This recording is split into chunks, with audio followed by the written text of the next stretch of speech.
نحمده ونصلي على رسوله الكريم. محترمو مفتی گوهر علی شاه صاحب چونکې دا څه خبرې کړې وي چې هغه باندې هر څوک نه پوهېږي، نو بیا په دې پسې دې پنځپیریانو دې غیر مقلدینو مختلف خلکو بیانونه کړي دي. نو په دې ویډیو چې کوم دی په دې پسې دا خنداګانې چاپ کړي دي او دا تاسو دا خندام کتلی شئ او مختلف قسمه نخرې پسې کړي دي. محترمو جوابات مره می خرابه ده چې مره می ټیک شي ته به وایي چې زه څونه بڼې خلاصومه. یا الله دا مره می جوړه کړي چې سمه پشپشت یې نه جوړه شي او داسې ډزې پې وکړمه چې برابر یې کړمه دله انشاءالله. په بله جمعه تقریر کې ما ویلي چې ما د یو څو مشایخ اولیاء الله روحونه په ایښه باندې لیدلي. خو اوس هغه حضراتو ته ویم چې کوم حضراتو بیانونه کړي دي او دغه خلاف یې ګډې وډې ویلي دي او بیا د خنداګانې او دا څیزونه پسې هم چې کوم دی چاپ کړي دي. اوس د مفتي صاحب د دې خبرو چې کوم دی تاسو نرشئ جواب وکړئ که نه. د مفتي صاحب چې کوم دلایل پیش کړي دي اوس هغه دلایل چې کوم دی ستاسو وړاندې چې کوم دی لګوم تاسو هغه هم وګورئ. د دې چې کوم دی بیا تاسو له پکار دی جواب وکړئ چې مفتي صاحب کله خبره تاسو ته په دلایلو څه ثابته کړه اوس نرشئ میدان ته راشئ که نه. اوس ولې په چې کوم دی په شا باندې تختئ. محترمو تاسو دغه ویډیو ګورئ چې مفتي صاحب پکې څه ویلي دي. صفحه نمبر 135 راغلی. دا کیمره دی مولا صاحب لږه رادې خوا کوه چې دا عبارت دوی ګیني ښه. دا جلد نمبر 2 دی، جلد نمبر 2 دی د بخاري.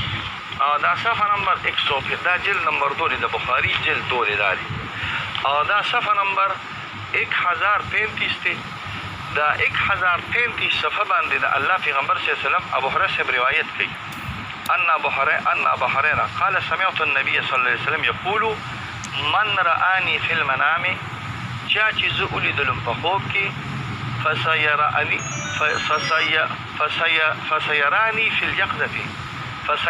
في اليقظه نو قریب ده چې ما به وویني په یقظه کې، یعنی په ایښه باندې به ما وویني.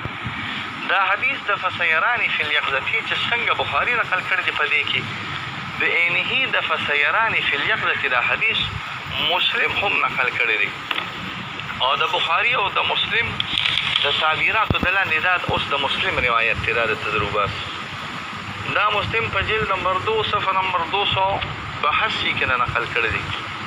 جلد نمبر 2 صفحه نمبر 242 کې صفحه نمبر 242 دا مسلم دی زما په لاس کې.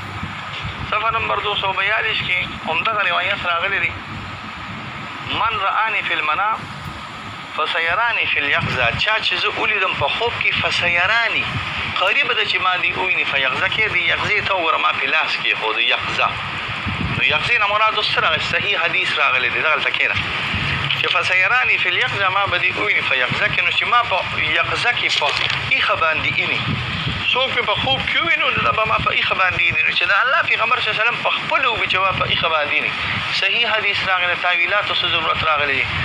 خو زه خیر دی دا حدیث داسې فن راغلی دی چې په دې بغیر د شرح د حدیث نه مونږ په دې کې نشو چلیدی. مونږ به په دې باندې د شرح د حدیث د بخاري او د مسلم لږ تحقیق وکړو چې د فسیراني نه مراد د علماو څه راغلی دی. آیا د دې رؤیت نه رؤیت فی القلب راغلی دی یا د دې نه رؤیت فی الیقظه حقیقتا راغلی دی. محترمو دا د مفتي صاحب هغه مختصر دلایلو مزید چې کوم د تفصیلي دلایل هغه په نورې ویډیو کې به انشاءالله هم کوشش کوو چې هغه ستاسو سره شیر کړو هغه هم تاسو انشاءالله اورئ. د مفتي صاحب دغه مختصر یو څو دلایلو اوس په کار دی چې دوی ولې میدان ته راشي په شا باندې تختي. الله رب العزت موږ د غلط خلکو نه وساتي وما علینا الا البلاغ.